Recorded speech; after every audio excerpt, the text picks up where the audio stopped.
Hi అండి, ఈరోజు మన లక్కీ కిచెన్లో జీరా రైస్ చేసి చూపిస్తాను చూడండి. ఇదిగా 2 స్పూన్లు జీలకర్ర వేసుకోవాలి. ఆయిల్ వేడైంది. తర్వాత కరివేపాకు వేసుకోవాలండి, ఉల్లిగడ్డ, పచ్చిమిర్చి. జీరా రైస్ కావాలంటే ఇలా చేసుకోవచ్చండి. ముందుగా నేను అన్నం వండి పెట్టుకున్నాను, వైట్ రైస్ ఇదండి. ఉప్పుకున్నాక ఇందులో కలిపేసుకోవాలండి రైస్. ఇది కొంచెం కలర్ చేంజ్ అయ్యే వరకు వేయించుకోవాలండి. రైస్లో సాల్ట్ కూడా కలుపుకోవాలండి. మనం తగిన సాల్ట్ వేసి గట్టితో కలిపేసుకున్నాం. ఇప్పుడు మళ్ళీ వేయించుకోవాలి.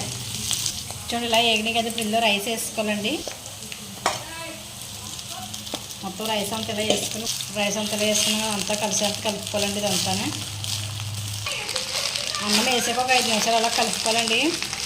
ఇది ఇప్పుడు కొద్దిగా కొత్తిమీర కూడా వేసుకోవాలండి. ఎప్పుడైనా రాత్రి అన్నం గట్టా మిగిలిపోతే ఇలా జీరా రైస్ చేసుకోవచ్చండి. చాలా బాగుంటుంది. ఇలాగా చాలా తొందరగా అయిపోద్దండి ఇలా జీరా రైస్.